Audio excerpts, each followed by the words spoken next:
तो चलिए शुरू करते हैं बड़े भाई साहब ये कहानी। आज इस कहानी के हम अंतिम चरण में हैं। तो आगे बढ़ने से पहले रिवाइज करेंगे थोड़ा इस कहानी को भाग 3 से।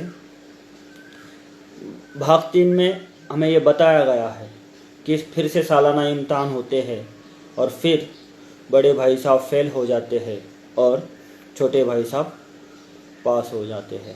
और फिर मानो वो बड़े भाई साहब की बात अनसुनी करने लगते हैं और सारा दिन उन्हें एक नया शौक़ लगता है पतंगबाजी का। तो सारा दिन उस पतंगबाजी की मौज में वो बिताने लगे।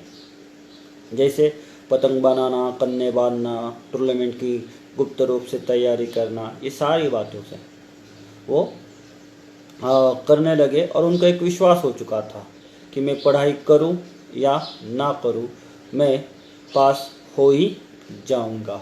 तो इस आत्मविश्वास के साथ वो सारा दिन पतंगबाजी उड़ाने में व्यतीत करने लगे। फिर एक दिन अचानक बाजार में उनसे बड़े भाई साहब से मुठभेड़ हो जाती है। मुठभेड़ होना, मुलाकात होना, और वहीं पर बड़े भाई साहब उन्हें डांटना शुरू कर देते हैं और कहते हैं कि इन बाजारी लौंडों के साथ तुम अगर खेलोगे तो तुम्हारे सारा जीवन व्यर्थ है।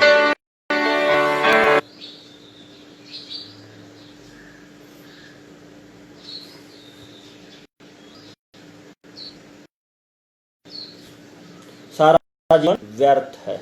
और फिर वो कहते हैं कि तुम अब बड़ी कक्षा में आ चुके हो, 8वीं कक्षा, जमात का दर्जा बहुत बड़ा है, अपनी पोजीशन का ख्याल रखना चाहिए। तुम्हारे कक्षा के लोग नायब तहसीलदार, डिप्टी मजिस्ट्रेट, सुपरटेंडेंट आदि बन जाते हैं। कई मिडल चियो यानी 10वीं कक्षा पास को उनके आगे पीछे घूमते हुए, संपादन कार्य करते हुए हमने देखा है, इसलिए अपनी पोजीशन का ख्याल रखना चाहिए। फिर बड़े भाई साहब छोटे भाई को कहते हैं कि तुम जहीन हो यानी होशियार हो, तो तुम्हारी होशियारी किस काम की अगर तुम ऐसे खेलकूद में समय व्यतीत करते रहे। तो वो उसे समझाते हैं कि तुम बुद्धिमान हो तो अपनी बुद्धि पढ़ाई में लगाओ। फिर वो अपने बड़ेपन का एहसास उन्हें दिलाते हैं कि तू मुझसे 5 साल छोटा है और मैं तुझसे 5 साल बड़ा हूँ, यह अधिकार खुदा भी मुझसे छीन नहीं सकता। तू मेरे साथ आ जाए, मेरी कक्षा में पढ़े या मेरे से आगे चला जाए, लेकिन मैं तुझसे बड़ा हूँ और बड़ा रहूँगा। और जब भी तू गलती करेगा तुझे डांटने का पूरा अधिकार मुझे है। और फिर वो कहते हैं कि सॉरी, एक मिनट कहा गई। दुनिया देखने से वो कहते हैं कि समझ किताब भी पढ़ने से नहीं आती, तो दुनिया देखने से आती है। तो तुम चाहे एमफिल कर लो, डिलीट कर लो या और कितना भी पढ़ लो, लेकिन मैं तुमसे बड़ा हूँ और बड़ा ही रहूँगा। और जीवन की सही समझ, अनुभव ये किताबों से नहीं मिलता, वो दुनिया देखने से मिलता है। यानी दुनिया एक खुली किताब है। मैंने पिछली तासिका के अंत में ये बात कही थी कि दुनिया एक खुली किताब है। जब आप दुनिया के लोगों से मिलना, उनके साथ समय व्यतीत करेंगे, ऐसा कहे हम तो हमें हर एक व्यक्ति के स्वभाव के बारे में पता चलता है। तो और उससे हम लोग कुछ ना कुछ जरूर सीखते हैं। तो बड़े भाई साहब यही कह रहे कि असली समझ किताबें ज्ञान देती है, लेकिन अनुभव हमें हमारे क्रियाओं से मिलता है कि कौन किस तरह से व्यवहार से मिलता है, कि हम किस से व्यवहार करें और किसने हमारा फ़ायदा उठाया या किसने हमें धोखा दिया। ये सारी बातें जब आप बड़े होते जाते हैं तो आपका एक्सपीरियंस बढ़ता जाता है। तो ये बात बड़े भाई साहब यहाँ कह रहे हैं कि असली समझ किताबें पढ़ने से नहीं आती, तो दुनिया देखने से आती है। और अपनी ये बात को स्पष्ट करने के लिए अपने मम्मी पापा का उदाहरण देते हैं, यहाँ तक अपने प्राचार्य का भी उन्हें उदाहरण देते। तो चलिए हम आगे बढ़ते हैं। तो समझ किताबें पढ़ने से नहीं आती, दुनिया देखने से आती है। हमारी अम्मा ने कोई दर्जा नहीं पास किया और दादा भी शायद 5वीं 6ठी जमात के आगे नहीं गए, लेकिन हम दोनों चाहे सारी दुनिया की विद्या पढ़ ले, अम्मा और दादा को हमें समझाने और सुधारने का अधिकार हमेशा रहेगा।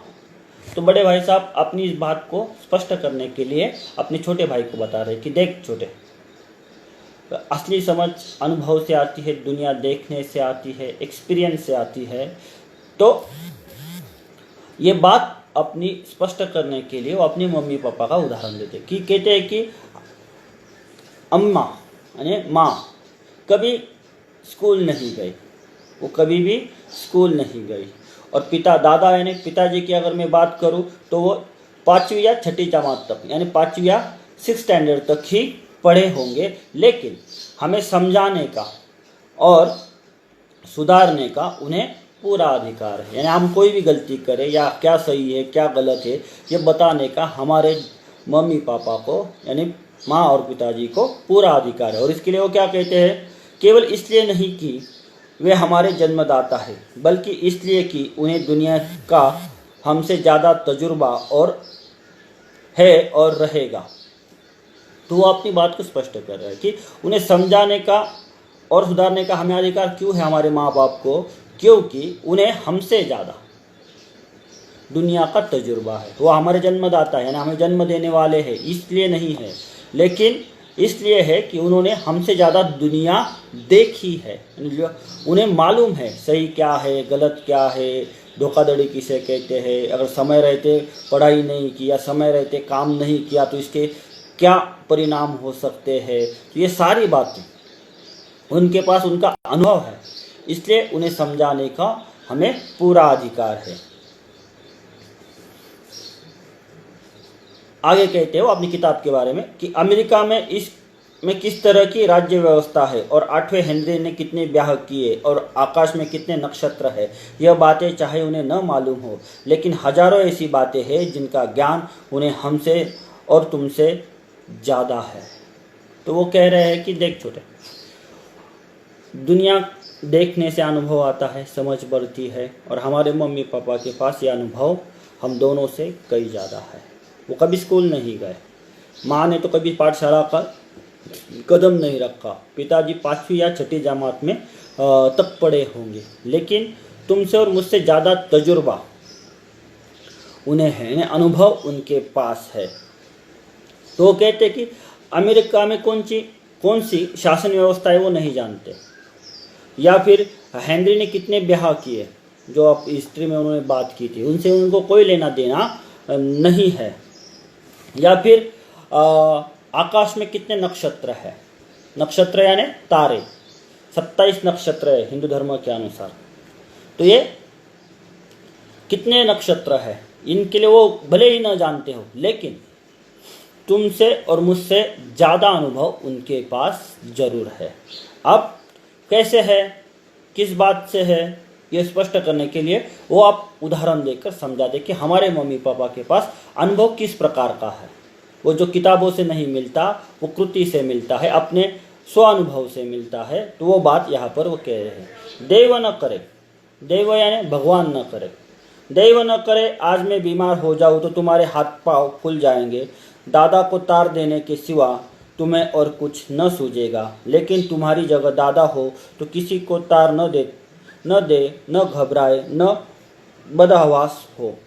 तो आप उदाहरण देकर बात कह रहे कि हमारे मम्मी पापा के पास जो अनुभव है वो किताबों से नहीं है, ये दुनिया देखने से है।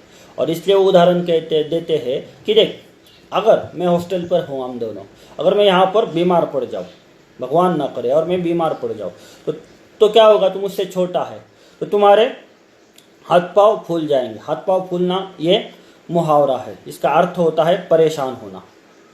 हाथ पाँव फूलना यानी परेशान होना, तुम्हारे हाथ पाँव फूल जाएंगे, दादा को तार देने के सिवा तुम्हें और कुछ न सूझेगा।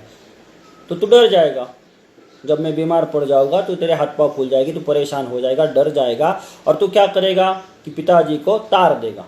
अब तार उस जमाने में होती थी, एक टंक लेखन होता था, एक सांकेतिक भाषा में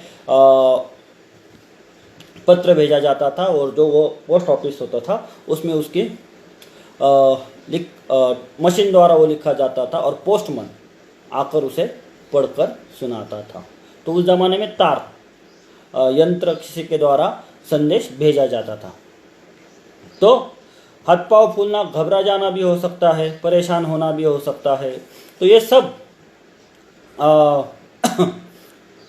अब दादा को तार देने के सिवा तुम्हें और कुछ न सूझेगा। लेकिन तुम्हारी जगह अगर दादा हो तो किसी को तार देने से न घबराए, न बदहवास हो। तो घबरा जाना या परेशान होना हाथ पाँव फूलना का अर्थ है। ठीक है, तो लेकर का बड़ा भाई कह रहा है कि तू डर जाएगा, घबरा जाएगा, लेकिन तुम्हारे जगह अगर पिताजी होते तो वो नहीं घबराते, न ही बदहवास यानी पागलों के जैसा या बेहाल होते।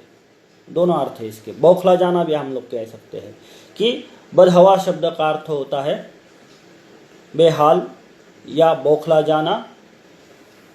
तो ये तुम्हारी जगह अगर पिताजी होते तो कभी तार नहीं देते, घबराते नहीं, तो हिम्मत से काम लेते। और कैसे क्या करते? पहले खुद मर्ज पहचान कर इलाज करेंगे, उसमें सफल न हुए तो किसी डॉक्टर को बुलाएंगे।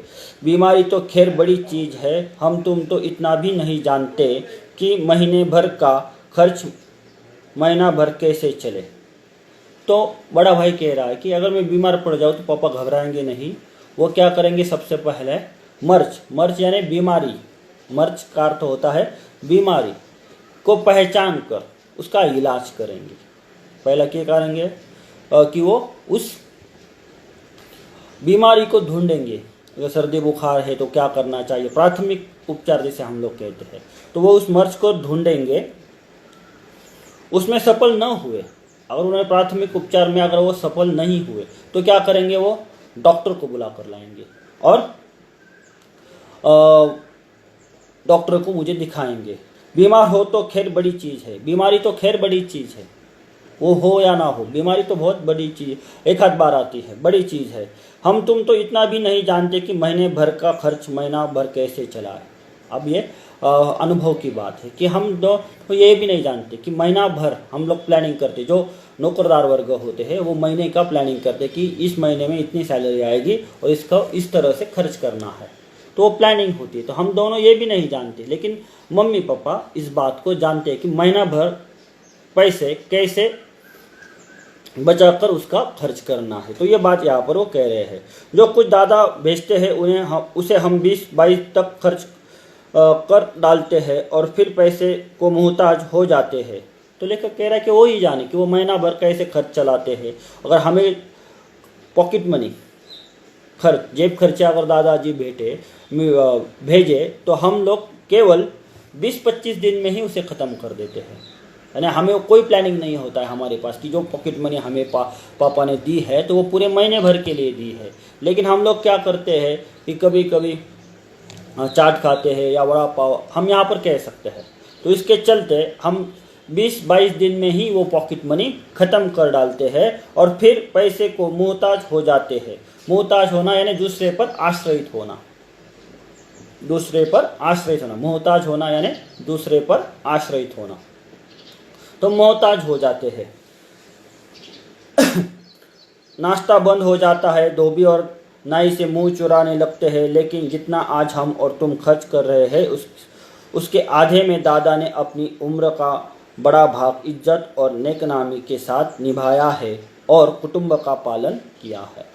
तो बड़ा भाई छोटे भाई को समझा रहा है यहाँ पर कि छोटे, अनुभव बहुत बड़ी चीज़ है कि हमें अनुभव होना चाहिए और किताबों से नहीं आता। इसलिए वो मम्मी पापा का उदाहरण देते हैं कि वो कहते हैं कि बड़ा पिताजी अगर मैं बीमार पड़ जाऊँ तो पिताजी मुझे बीमारी का कारण ढूंढेंगे, अगर उसमें असफल हुए तो डॉक्टर को बुलाएंगे और महीने भर का वो प्लानिंग करते हैं कि महीना भर खर्च कैसे निभाएं। और जो हमें हॉस्टल पर हम लोग रहते हैं और हमारे लिए जो जेब खर्ची देते हैं वो पॉकेट मनी जिसे हम लोग कहते हैं, तो हम उसे 20 या 22 दिन में ही ख़त्म कर देते हैं और फिर मोहताज हो जाते हैं और दूसरों के सामने हाथ फैलाते हैं। और फिर क्या होता है, पैसे ख़त्म होने से तो कॉम्प्रोमाइज़ करना शुरू कर देता है आदमी। तो के लिए लेखक का बड़ा भाई कहता है कि सुबह का नाश्ता बंद हो जाता है। जो कपड़े धोने वाला धोबी और नाई होता है उससे हम लोग मुंह चुराने लगते हैं, यानी मुंह चुराना यानी छुप जाना, सामने ना आना, क्योंकि अगर सामने आए तो पैसे मांगेगा, लल्ला पैसे दे दो, महीना हो चुका है। तो ये सारी बातें यहाँ पर लेखक हमें बता रहा है। लेकिन जितना आज हम लोग पॉकेट मनी में खर्च करते हैं, लेखक का बड़ा भाई आगे उसे समझाता है कि तुम और मैं मिलकर जितना आज हमारा पॉकेट मनी खर्च करते हो, दूसरों मोहताज होना बेटा, दूसरों पर आश्रित है ना, दूसरों के सामने हाथ फैलाना या दूसरों पर आश्रित होना, ये इसका अर्थ है मोहताज का। ठीक है, तो मोहताज होते हैं तो नाश्ता बंद हो जाता है, धोबी और नाई से हम लोग मुंह चुराते हैं, और वो ये भी बात कहता है कि तुम्हारी और मेरी जितनी पॉकेट मनी है उस पैसों में, उसके आधे पैसों में आप हमारे दादाजी ने यानी पिताजी ने बहुत अच्छा जीवन जिया है, आधी उम्र तक। कैसे जिया है? नेक नामी और इज्जत से। नेक नामी यानी किसी का बुरा नहीं किया, अच्छे से जिया है, निभाया है, और कुटुंब का पालन किया है, जिसमें सब मिलकर 9 आदमी थे। तो देखिए कि लेखक का बड़ा भाई कह रहा है कि तुम्हारी और मेरी जितनी पॉकेट मनी है उससे आधी में अपने पिताजी ने पॉकेट मनी सॉरी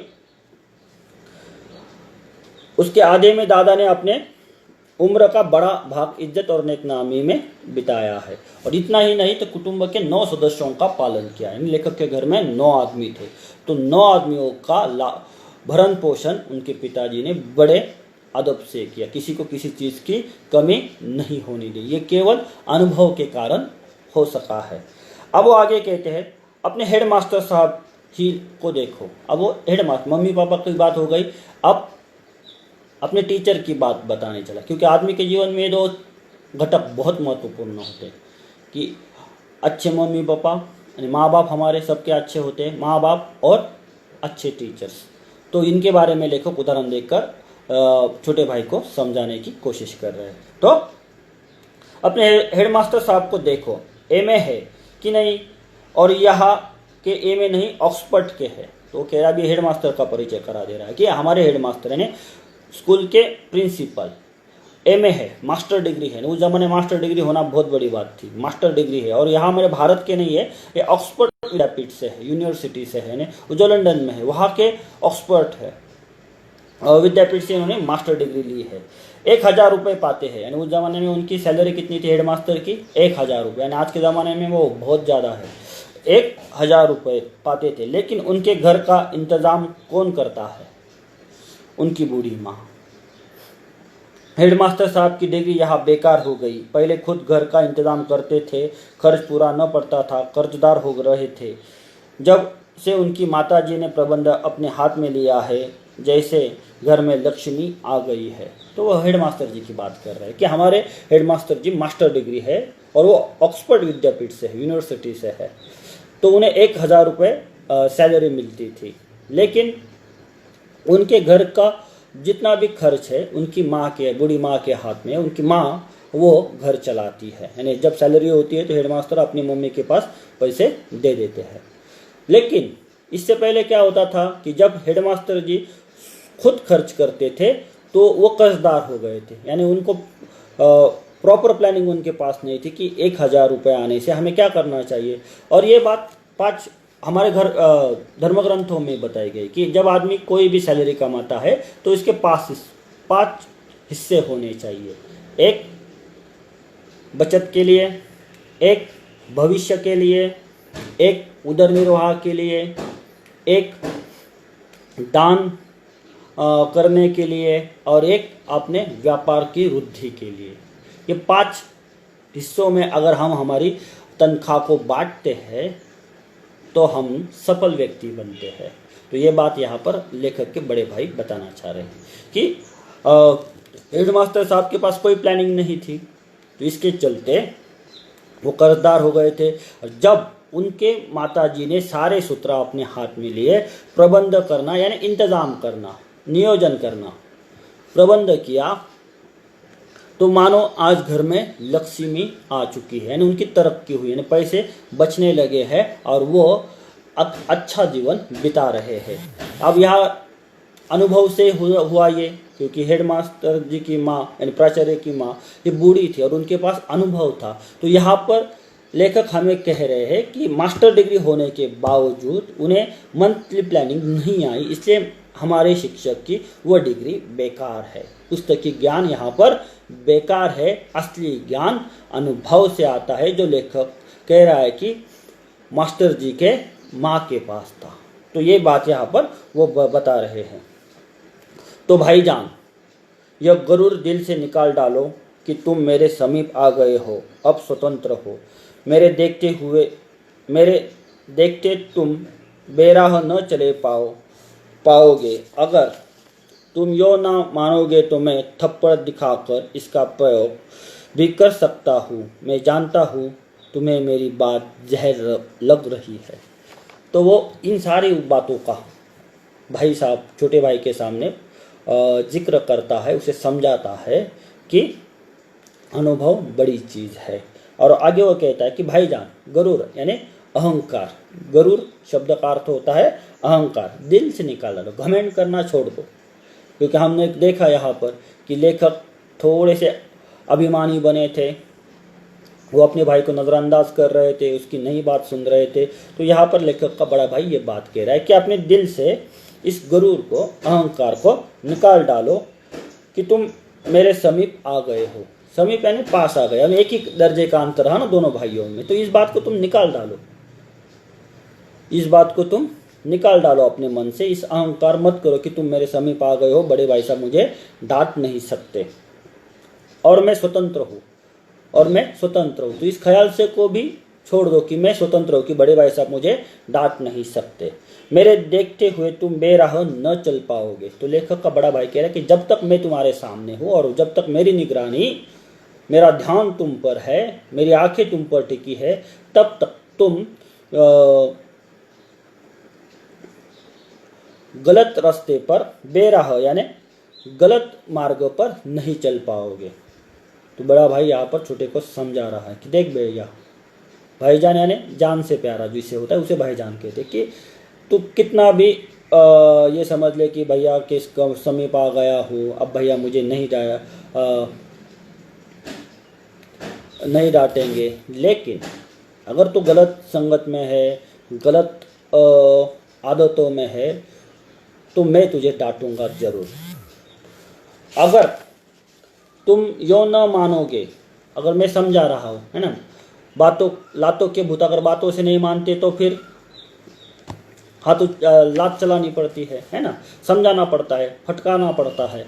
तो तुम यो न मानोगे, नहीं, उनको हाथ दिखाया उसने, अभी ब्रैकेट में है कि हाथ दिखाकर, अगर तूने नहीं माना तो मैं क्या करूँगा, तुझे थप्पड़ दिखाते हुए इसका भी प्रयोग कर सकता हूँ। मैं जानता हूँ तुम्हें मेरी बातें जहर लग रही है।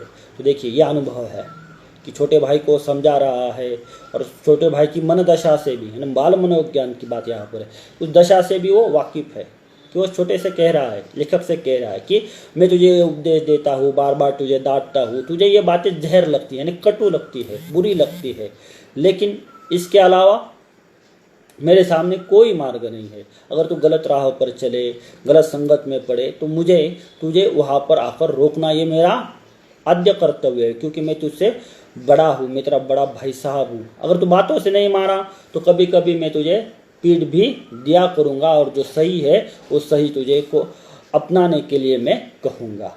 अब अगला करेगा, मैंने उनके इस नई युक्ति से नतमस्तक हो गया। अब लेखक कह रहे हैं कि मैं बड़े भाई साहब की नई युक्ति यानी आइडिया, तो नतमस्तक होना ने शरण गया, मैं सरेंडर हुआ कि अब बड़े भाई साहब ने भावपूर्ण बात की, ताड़ना नहीं दिया, तो वो उन्हें प्रेम पूर्वक उन्हें समझा रहा है। नतमस्तक हो गया। मुझे आज सचमुच अपनी लघुता का अनुभव हुआ और भाई साहब के प्रति मेरे मन में श्रद्धा उत्पन्न हुई। मैंने सजल आंखों से कहा, हरगिज नहीं, आप जो कुछ फरमा रहे हैं वो बिल्कुल सच है और आपको उसके कहने का अधिकार है। तो बड़े भाई साहब ने उसे समझाया, बहुत सारे उदाहरणों से हमने पूरी कहानी में देखा, और लेखक को अब एहसास हुआ कि मेरा भाई साहब, मेरा बड़ा भाई सचमुच मेरा केयर टेकर है, वो सचमुच मुझे अच्छा आदमी बनाना चाहता है। तो लेखक यहाँ पर ये कह रहा है कि आपकी इस नई मेरे भाई की इस नई युक्ति के सामने मैं शरण गया और मैंने उसको स्वीकार किया, और आज पहली बार मुझे इस बात का एहसास हुआ, लघुता यानी छोटापन, इस लघुता का एहसास हुआ, अनुभव किया कि भाई साहब के प्रति मेरे मन में हुआ, और भाई साहब के प्रति मेरे मन में श्रद्धा उत्पन्न हुई। तो जो श्रद्धा टूट गई थी, जो विश्वास टूट गया था कि बड़े भाई साहब मुझे डांट नहीं सकते, मैं होशियार हूँ, मैं पास होने जा रहा हूँ, तो ये जो कहीं थोड़ा सा उनके रिश्तों में दरार आई थी, वो आज वो दरार मिट चुकी है। लेखक को यह एहसास हुआ कि मेरा भाई सचमुच मेरे लिए देवता है, वो मेरी हर बारे में हर समय मेरे अच्छे के लिए सोचता है। और यहाँ पर लेखक की आंखों से, सजल आंखों से ना, उनकी आंखों में आंसू है अपने भाई के प्रति, और उन्होंने कहा कि हरगिज नहीं, बिल्कुल नहीं, आप जो कुछ फरमाना यानी बता रहे हैं वह बिल्कुल सच है, और आपको उसको कहने का अधिकार है। यानी जो भी मैं गलत करूं या मैं आपको जो उचित लगे मेरे लिए, वो कहने का आपको पूरा अधिकार है, और इसके आप अधिकारी है। छोटा और बड़े के बीच में ये भावनिक संवाद है दोस्तों यहाँ पर, यानी ये रिश्तों की मिठास है। कहते हैं अगर बड़े भाई साहब साथ है तो रेगिस्तान भी हरा हो जाता है, तो ये बड़े भाई साहब यहाँ बता रहे हो। भाई साहब ने मुझे गले से लगाया और बोले, मैं कनकव्य उड़ाने से मना नहीं करता, मेरा बीज जी ललचाता है, लेकिन करूँ क्या, खुद बेराह चलूँ तो तुम्हारी रक्षा कैसे करूँ, यह कर्तव्य भी तो मेरे सिर है। तो देखिए, तो बड़ा भाई साहब अपने छोटे भाई को समझा रहा है कि फिर ये भावनिक संवाद खत्म होने के बाद उसने छोटे को गले से लगाया, है ना, और उसे कहा कि देख, मैं तुझे कनकव्य खेलने से मना नहीं करता, मेरा भी जी ललचाता है, यानी मेरा भी मन में आता है कि मैं कनकव्य यानी पतंग उड़ाऊं, लेकिन करूं क्या, खुद बेराह चला जाऊं तो तुम्हारी रक्षा कैसे करूं, यह कर्तव्य भी तो मेरे सिर है। तो लेखक का बड़ा भाई उसे समझा रहा है कि मेरा भी मन करता है, मैं भी खेलने कूदने का मन करता है, लेकिन मेरी भावनाओं को दबा दिया है। जो बचपन में तिरोहित हो जाना, बचपन से तिरोहित हुआ बड़ा भाई, ये यहाँ पर संकेत देता है कि वो कहता है कि मेरा भी मन ललचाता है कि मैं भी कनकव्य उड़ाऊँ, पतंगबाजी करूँ, मैचेस खेलूँ, टूर्नामेंट खेलूँ, लेकिन अगर मैं बेराह चला गया यानी गलत राह पर चला गया तो तेरी रक्षा कैसे करूँगा, क्योंकि तुझे डांटने फटकारने का अधिकार मुझे नहीं रहेगा। तू कहेगा कि बड़ा भाई खेल रहा है तो मैं क्यों नहीं। तो यह कर्तव्य भी तो मेरे सिर है। तो यह कर्तव्य यानी तुझे बनाना, तेरी रक्षा करना, यह कर्तव्य ये मेरे ऊपर है, क्योंकि मैं तेरा बड़ा भाई हूँ, है ना। जो बड़ा करता है दोस्तों वही घर में छोटा करता है। तो इसलिए बड़ा भाई छोटे को गलत संगत में बेराह न जाए, इसलिए अपनी भावनाओं को दबाता है, और बेराह न चलने के ना वो अपने मन की इच्छाओं को दबाता है। देखिए, अगर आप लॉकडाउन में घर पर है सब लोग, अगर आपने मोबाइल लिया तो छोटा भाई भी कहता है कि मुझे मोबाइल दो, उसके पास कैसे है ना, उसके पास से लो तो मैं दूंगा। तो ये कंपैरिजन यहाँ पर होती है। अगर जो बड़ा भाई करेगा वही छोटा करता है, जो बड़ा भाई करता है वही छोटा भाई करता है। अगर आप घर में बड़े हो, अगर आप अच्छे से पढ़ाई किए, अच्छे से मार्क लाए, अपना रिजल्ट अच्छे से लाया, तो छोटा आपका अनुकरण करेगा, आप उसके सामने आदर्श बनोगे कि मेरा बड़ा भाई कह रहा है कि इसने ऐसा होता है, तो वो करेगा दोस्तों। अगर आप कभी कम मार्क लाए तो उसे डांटने का अधिकार भी आपको नहीं रहेगा। तो इसलिए आदर्श बनिए। तो यहाँ इस कहानी में लेखक हमें यही कह रहा है कि मेरा आदर्श बनने के लिए कितना त्याग है बड़े भाई का, खेलना कूदना तक छोड़ा, हरदम पढ़ाई करते रहते कि मेरा छोटा भाई गलत राह पर न चले। और हमारे घरों में आज क्या होता है, हम छोटे भाई से झगड़ा करते हैं, उसने अगर कोई चीज़ ले ली तो मानो वहाँ पर भूचाल आ जाता है, भूकंप आ जाता है, घर में आप उनसे झगड़ा करते हैं, ये गलत है। कहानी से हमें यही सीखना है कि रिश्तों की मिठास होनी चाहिए, कुछ मीठा हो जाए, है ना। लड़ना झगड़ना भी चाहिए, कहानी में दोनों भाई लड़े झगड़े भी है, लेकिन उनमें एहसास है, अपनापन है कि मैं क्यों ऐसा कर रहा हूँ, ये बताना चाहिए दोस्तों। अपने भाई को, छोटा हो या बड़ा हो, उसे एहसास होना चाहिए कि मैं तुझसे बहुत प्यार करता हूँ, तू और मैं एक हुए, एहसास होना चाहिए दोस्तों। लेकिन आज हम लोग हरदम झगड़ा करते हैं, अगर उसने कोई चीज़ हमसे मांगी तो हम नहीं देते, ये गलत है। तो अपने छोटे भाइयों से ज़्यादा संवाद करें, कम से कम झगड़े, ताकि ये रिश्तों की मिठास सारी उम्र बनी रहे। तो ये बात यहाँ पर लेखक ने हमें बताई है। संयोग से, अब वहाँ पर एक संयोग होता है, उसी वक्त एक कटा हुआ कनकौवा हमारे ऊपर से गुजरा। तो जब बड़े भाई साहब ने मुझे इतनी ममता भरी बातें समझाई, तो संयोग से एक कनकौवा ने कटी हुई पतंग हमारे सिर से गुजरी। उसकी डोर लटक रही थी। लड़कों का एक गोल पीछे पीछे दौड़ता चला आता था। भाई साहब ने लंबे है ही उछलकर उसकी डोर पकड़ ली और बेहताशा हॉस्टल की तरफ दौड़ पड़े। मैं भी पीछे पीछे दौड़ रहा था। और यहाँ पर कहानी खत्म होती है कि जो उपदेश मालिका चल रही थी, अपनेपन का एहसास चल रहा था, तो उसी समय एक कनकौवा कटी हुई पतंग आकाश से गुजर रही थी और उसकी डोर नीचे लटक रही थी। तो बड़े भाई साहब लंबे है ही, इसके कारण उन्हें उछलकर उस डोर को पकड़ लिया। उस पतंग को पकड़ने के लिए बहुत सारे लड़के पकड़ रहे थे, लेकिन बड़े भाई साहब ने उसे पकड़ लिया और हॉस्टल की तरफ दौड़ पड़े।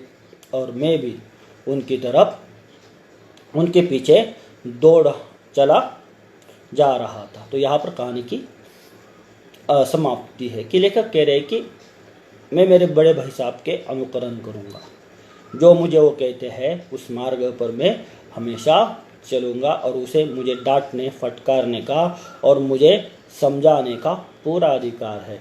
तो ये ऐसी एक मर्मस्पर्शी कहानी बड़े भाई साहब, जो लेखक प्रेमचंद ने अपने बड़े भाई के प्रति और अपने रिश्तों के प्रति रिश्तों को उजागर किया है, ऐसी खूबसूरत कहानी को आज हम पूर्ण विराम देते हैं दोस्तों। तो इस कहानी से हमें यही सीख लेनी चाहिए। 3-4 बातों का मैं जिक्र करूँगा कि रिश्तों में मिठास होनी चाहिए, अधिकार की भावना होनी चाहिए। पहले खुद करो और फिर अपने छोटे भाइयों को समझाओ कि क्या सही है क्या गलत है।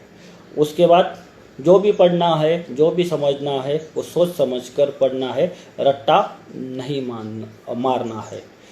दुनिया एक खुली किताब है, ये दुनिया एक खुली किताब है। इससे आप जितना जानोगे उतने आप अनुभव संपन्न बनेंगे, और इसके लिए दुनिया में बहुत सारे उदाहरण आपको मिल जाएंगे। किताबें हमें पुस्तकीय ज्ञान देती है, लेकिन दुनिया हमें जीने का ज्ञान देती है दोस्तों, है ना। इन दोनों में फ़र्क है। किताबें पढ़कर हम लोग इम्तहान देते हैं, और दुनिया में इम्तहान देकर हम लोग पास होते हैं। तो ये कड़ी इसी तरह चलती रहे। तो अब हम यहाँ पर रुकते हैं, क्योंकि कहानी की यहाँ पर समाप्ति हुई है। तो अगले लेक्चर में हम नई कहानी नए विषय के साथ फिर से मिलेंगे। तब तक के लिए टेक केयर, सब घर में रहे, सुरक्षित रहे। आप सबका बहुत बहुत धन्यवाद ऑनलाइन आने के लिए। अगर कहानी के संबंध में कोई भी प्रश्न हो तो आप मुझे व्हाट्सएप पर भेज सकते हैं, फ़ोन भी कर सकते हैं, मैं आपके सारे प्रश्नों के उत्तर दे दूंगा। तो चलिए यहाँ पर हम लोग रुकते हैं। धन्यवाद।